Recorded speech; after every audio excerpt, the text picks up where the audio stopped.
যদি আপুনি চালমাৰৰ ফালৰ পৰা আহে দেওহাটীৰ ফালৰ পৰা তেনেহ'লে আপোনালোকৰ সোঁফালে পৰিব আৰু যদি গোৱালপাৰা ছাইডৰ যোগীঘোপা ছাইডৰ পৰা আহে তেতিয়াহ'লে আপোনালোকৰ বাওঁফালে পৰিব এয়া আপোনালোকে দেখিবলৈ পাব চৌটাকি এয়া গল্ডেন লেংগুৰ ফেষ্টিভেল এনেকৈ আপোনালোকে ল'ৰ ব্ৰিজটো পাৰ হৈ গ'লেই অকণমান গ'লেই আপোনালোকে পাব এয়া গল্ডেন লেংগুৰ ফেষ্টিভেল থলী নমস্কাৰ মোৰ চেনেল নলেজ হাবলৈ আপোনালোকক স্বাগতম জনাইছোঁ আজি মই আছোঁ উত্তৰ হৰমাৰা মহকুমাৰ চৌটাকি গাঁৱত আৰু এই চৌটাকি গাঁৱত এদিনাখন 2,84,000 গছ পুলি ৰুই এক গিনিছ ৱৰ্ল্ড ৰেকৰ্ড কৰা হৈছিল এনৰেগাৰ অধীনত 34 হেক্টৰ মাটিত সেই গছ পুলিবোৰ ৰোপণ কৰা হৈছিল আজি সেই বিশ্ব অভিলেখ কৰা স্থানত আহিছোঁ এইকাৰণে আহিছোঁ যে অহা 3 পৰা 7 তাৰিখলৈ এই স্থানতে অনুষ্ঠিত হ'ব গল্ডেন লেংগুৰ ফেষ্টিভেল আপোনালোকে জানে যে বঙাইগাঁও জিলাৰ কাকৈজানাকে ধৰি আশে পাশে যথেষ্ট সংখ্যক সোণালী বান্দৰ আছে এই সোণালী বান্দৰ সংৰক্ষণ বিভিন্ন সংস্কৃতিক আমি কেনেকৈ ৰাষ্ট্ৰীয় পৰ্যায়ত আগবঢ়াই নিব পাৰোঁ বিভিন্ন স্থানীয় সংস্কৃতিসমূহক সেই উদ্দেশ্য আগত ৰাখি এই অঞ্চলত অহা 3 পৰা 7 তাৰিখে অনুষ্ঠিত হ'ব গল্ডেন লেংগুৰ ফেষ্টিভেল 2024 আহক আমি গল্ডেন লেংগুৰ ফেষ্টিভেল ক'ত কি হ'ব ইয়াৰ সভাপতি আৰু উপস্থিত আছে আৰু বিভিন্ন ৰাইজ আছে আমি তেওঁলোকৰ লগত কথা পাতিম আপোনালোকে কিন্তু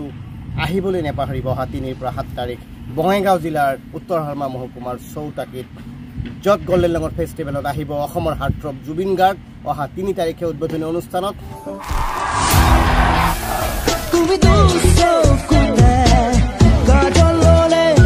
আৰু 7 তাৰিখে থাকিব ৰাষ্ট্ৰীয় পৰ্যায়ৰ খ্যাতনামা সিঙ্গাৰ নীতি মোহন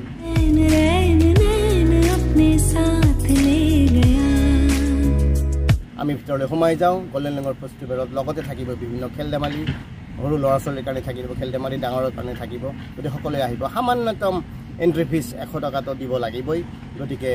আশা কৰোঁ সকলোৱে আমি একেলগে নতুন বৰ্ষটো ভালদৰে উদযাপনেৰে আৰম্ভ কৰিম এতিয়া আছোঁ চৌটাকিৰ গিনিছ ৱৰ্ল্ড ৰেকৰ্ড কৰা এখন স্থান যি স্থানত অনুষ্ঠিত হ'ব 3 পৰা 7 জানুৱাৰীলৈ নৱবৰ্ষৰ প্ৰথমতে এটা অনুষ্ঠানৰ আয়োজন কৰা হৈছে যাৰ নাম দিয়া হৈছে গল্ডেন লেংগুৰ মূলতঃ আমাৰ এই অঞ্চলত সোণালী বান্দৰৰ সংৰক্ষণৰ সজাগতা সৃষ্টিৰ বাবে এই গল্ডেন লেংগুৰ ফেষ্টিভেল আয়োজন কৰা হৈছে আৰু মোৰ হতে আছে গল্ডেন লেংগুৰ ফেষ্টিভেলৰ সভাপতি শ্যামল নাৰায়ণ দেৱ তেখেতৰ লগত কথা পাতিম আহক তেখেতৰ পৰা আমি জানিব বিচাৰিম যে আচলতে কেনেধৰণে এই অনুষ্ঠানটি হ'ব কোন আহিব আৰু ইয়াত স্থানীয় মানুহসকল কেনেধৰণে লাভান্বিত হ'ব নমস্কাৰ আপোনালোকে জানে যে আমাৰ বঙাইগাঁও জিলাৰ অন্যতম কাকৈজানাত যি বিৰল প্ৰজাতিৰ সোণালী বান্দৰ পোৱা যায় সেই উদ্দেশ্যে আমি সকলো বঙাইগাঁও জিলাৰ বিভিন্ন বুদ্ধিজীৱী হওক বা বিভিন্ন জ্যেষ্ঠসকলৰ লগত আলোচনা কৰি আমি এখন গল্ডেন লেংগুৰ ফেষ্টিভেল পাতিম বুলি চিন্তা চৰ্চা কৰিছিলোঁ আৰু তাৰ হিচাপে এতিয়া আমাৰ অহা 3, 4, 5, 6, 7 জানুৱাৰীত আমাৰ এই ফেষ্টিভেলটো আয়োজন কৰা হৈছে এই আয়োজনত আমি কিছু কালচাৰেল নাইটৰো ব্যৱস্থা কৰিছোঁ আৰু আমাৰ যি নৰ্থ ইষ্টৰ যি ফক আমাৰ ছিকিম নাগালেণ্ড এই নৰ্থ ইষ্টৰ গোটেই কালচাৰটো দেখুৱাৰ বাবেও ইয়াত আমি জৰ্জা কৰিছোঁ আৰু অলৰেডি ইনভাইটেশ্যনো কৰিছোঁ আৰু কোন আহিব এতিয়ালৈকে কাৰ লগত চুক্তিবদ্ধ হৈছে অৰুণাচলৰ হৈছে মিজোৰামৰ হৈছে ছিকিমৰ লগত হৈছে আৰু নাগালেণ্ডৰ লগত হৈছে এলৈকে মানে ফক কালচাৰ গ্ৰুপ আৰু লগতে গায়ক হিচাপে মুম্বাইৰ নীতি মোহন আৰু আমাৰ জনপ্ৰিয় কণ্ঠশিল্পী যিটো আমাৰ অপেনিং চেৰেমনি সেইদিনা জুবিন গাৰ্গে সংগীতানুষ্ঠান কৰিব 3 জানুৱাৰীত আৰু নীতি মোহন 7 জানুৱাৰী আৰু 4 তাৰিখে আশ্চৰ্য বৰপাত্ৰ আছে আৰু দিল্লীৰ 5 তাৰিখ আছে নালায়ক বুলি বেণ্ড এটা আছে আৰু বিভিন্ন বেণ্ড আছে এইবিলাক মই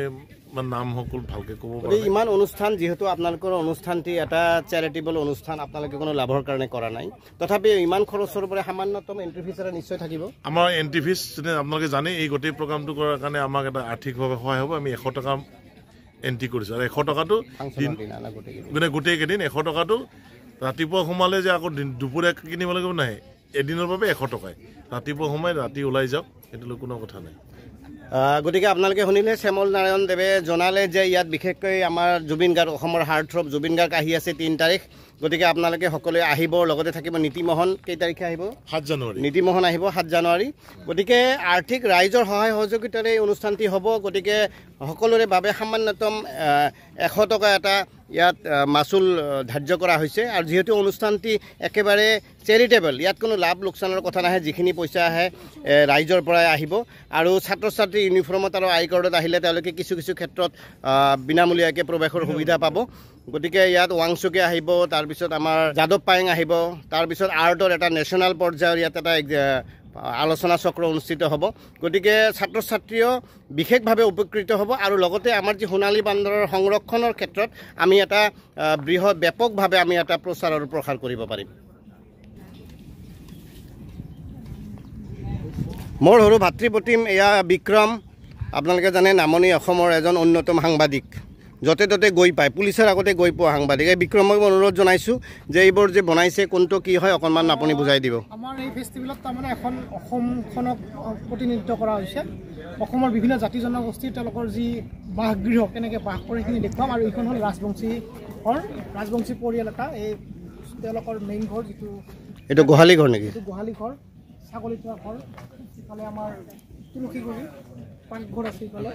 তাৰপিছত ইফালে ভঁৰাল আছে কুঁৱা আছে সম্পূৰ্ণ অসমীয়া সমাজখনক দেখুওৱা হৈছে এইখন হ'ল ৰাজবংশী পৰিয়াল আৰু কি কি আছে বাকী ইফালে আছে আদিবাসী আছে গাৰো আছে ৰাভা আছে আৰু বড়ো আছে এইটো আদিবাসী ঘৰ এইটো আদিবাসী তাৰপিছত এইটো গাৰো চাংঘৰ এইটো আছে ৰাভা এইফালে বড়ো অনুষ্ঠানৰ কেইদিন ইয়াত সেই যি যি জনজাতিক প্ৰতিনিধিত্ব কৰা নিজৰ নিজৰ সাজত নিশ্চয় থাকিব তেওঁলোকৰ সাজ সজ্জাও থাকিব তেওঁলোকৰ পৰম্পৰাগত যিবিলাক পূজা পাতল সেইবিলাকো কিছু দেখাবলৈ চেষ্টা কৰা হ'ব লগতে তেওঁলোকৰ খাদ্যভাসো ইয়াত কিছু পৰিমাণে থাকিব প্ৰদৰ্শন আৰু বিক্ৰী দুটাই থাকিব থাকিব আলোচনী সম্পাদক আলোচনীৰ কাম কিমান দূৰ কি কি থাকিব কফি টেবুল বুক এখন হ'ব বঙাইগাঁও জিলাৰ যিখিনি ঐতিহ্যমণ্ডিত ঠাই আছে সেইখিনি আমি ৰাইজৰ আগত প্ৰকাশ কৰাৰ কাৰণে এখন কফি টেবুল বুক ইতিমধ্যে আৰম্ভ কৰিছোঁ আৰু প্ৰায় 30% কাম সম্পূৰ্ণ হৈছে গতিকে বিক্ৰমে কফি টেবুল বুকত লাগি আছে আপোনালোকে দেখিলে আমি এই অঞ্চল ৰাজবংশী অধ্যুষিত অঞ্চল হয় আমাৰ বঙাইগাঁও জিলাখন এখন ৰাজবংশী গাঁও যিসকল বাহিৰৰ মানুহ আহি তেওঁলোকে চাব একদম ছাগলী গৃহৰ পৰা ভঁৰালৰ পৰা আৰম্ভ কৰি আনকি কুঁৱাৰো এটা ৰূপ দিয়া হৈছে কুঁৱাটো নাই যেনিবা প্ৰেক্টিকেলি না আছে এবাৰ চাই লওঁ কুঁৱাটো প্ৰেক্টিকেলি আছেনে নাই কুঁৱা আছে না বাই কুঁৱাটো প্ৰেক্টিকেলি এইটো বনাইছে কিন্তু ইমান যিহেতু এক্সিডেণ্ট হ'ব পাৰে ইয়াত এটা জাষ্ট প্ৰতীকী হিচাপে কুঁৱা এটা বনাইছে কুঁৱা এইটো ভঁৰাল ঘৰ আৰু এইটো মেইন ঘৰ আৰু এইটো খেৰৰ পুঁজি এই দয়ালে খেৰৰ পুঁজিৰ দায়িত্বত আছে চাগে দয়াল এইটো খেৰৰ পুঁজি আমাৰ আৰু স্বতঃস্ফূৰ্তভাৱে এই অঞ্চলৰ ৰাইজে ইয়াত জড়িত হৈ আছে দয়াল কিমান মানুহ জড়িত হৈ আছে কামত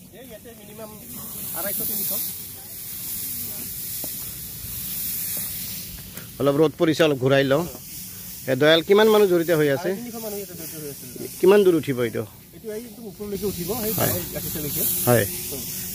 ইয়াৰ ৰাইজ আপুনি ইয়াৰ স্থানীয় মানুহ ইয়াৰে মেম্বাৰো আছিল এতিয়া মেম্বাৰ হৈ আছে জানো এতিয়া মেম্বাৰ নাই গতিকে এই গাঁওবাসীয়ে কেনেকৈ লাভান্বিত হ'ব এই গল্ডেন লংগুৰ ফেষ্টিভেলৰ পৰা এই ফেষ্টিভেলৰ পৰা বিভিন্ন ধৰণে লাভান্বিত হ'ব কিছুমান শিক্ষাগত শিকিব পাৰিব আৰু বিভিন্ন জেগাৰ পৰা মানুহবিলাক আহিব বিভিন্ন জনগোষ্ঠীৰ মানুহখিনিৰ তাৰ কি হেৰি এইটোও জানিব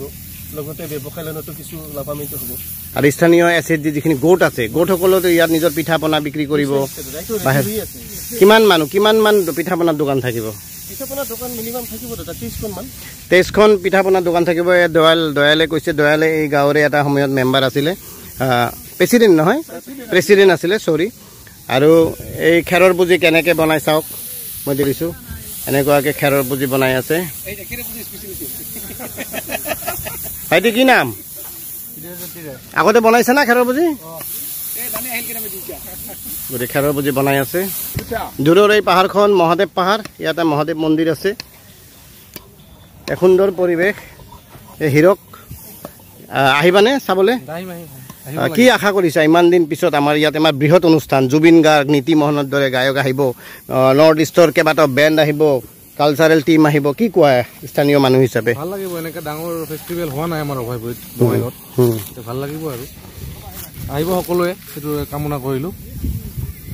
ইয়াতে থাকিব দিনৰ ভাগত যিখিনি অনুষ্ঠান হয় বিভিন্ন আলোচনা চক্ৰ হওক বা বেলেগ কিবা সৰু সুৰা অনুষ্ঠান ইয়াতে হ'ব তাৰপিছত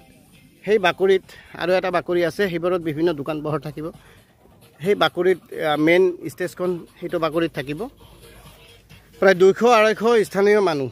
আৰু বিশেষকৈ স্থানীয় যিবোৰ বস্তু ৰ মেটেৰিয়েল যেনেকুৱা বাঁহ বেত স্থানীয় ৰ মেটেৰিয়েল এইবোৰ চাওক এইবোৰ ধাৰি হয় নহয় বাঁহৰ স্থানীয় যিসকল এই অনুষ্ঠানটোৰ যোগেদি স্থানীয় লোকসকলক প্ৰমোট কৰাৰ এটা চেষ্টা কৰা হৈছে গতিকে চাওক বিদেশী কোনো প্লাই ঠেলাই বা বাহিৰৰ বস্তু ব্যৱহাৰ কৰাৰ সলনি স্থানীয়ভাৱে প্ৰস্তুত হোৱা এনেকৈ বাঁহ বেত তাৰপৰা এনেকৈ ধাৰি এনেকুৱা বস্তু স্থানীয় থলুৱা বস্তু ব্যৱহাৰ কৰা হৈছে এটা সুন্দৰ পৰিৱেশত আপোনালোকে 3 তাৰিখৰ পৰা 7 তাৰিখ গল্ডেন লংগুৰ ফেষ্টিভেল চাবলৈ আহিব এটা কি বনাই আছা ভাইটি কি বনাই আছা কিহৰ গেলাৰী হ'ব ইয়াত মানুহ বহা কিমান দিনৰ পৰা কাম কৰি আছে বাইহত হা এসপ্তাহ কাম কৰি আছে কেনে লাগছে কাম কৰি কি বনাইছে এইবিলাক খৰা পোছা কাম আপোনালোকে কৰি আছে নেকি মোচা কামখিনি কৰি আছে না এইটো কিহৰ হয় এইটো কি ঘৰ কোন জনজাতি এটা হল বড়ো এইটো বড়ো না আৰু বড়ো এইটো ৰাভাৰ নেকি ৰাভাৰ হ'ব না আৰু সেইটো সাঁওতাল আচ্ছা এইটো গাৰো ভাল লাগছে না কাম কৰি কেনে লাগিছে আপোনালোকৰ এই চাওক একদম হাতে সাথে একদম ভুকা চুকা লাগি আছে আমাৰ চৌটাকীৰ আমাৰ মহিলা জীয়ৰীসকলে ইয়াত কাম কৰি আছে আপোনালোকলৈ বহুত ধন্যবাদ বিভিন্ন মানুহ আহিব ভাৰতৰ বিভিন্ন প্ৰান্তৰ আপোনালোকক চাবলৈ নিশ্চয়কৈ আপোনালোকৰ এই চেষ্টা আমাৰ এটা যি আমাৰ স্থানীয় যি সংস্কৃতি বেলেগৰ লগত যাওক বেলেগলৈ তেওঁলোকেও লৈ যাওক বেলেগ ঠাইলৈ গতিকে আপোনালোকলৈ বহুত ধন্যবাদ কাম কৰি থাকক বাইদেউ হা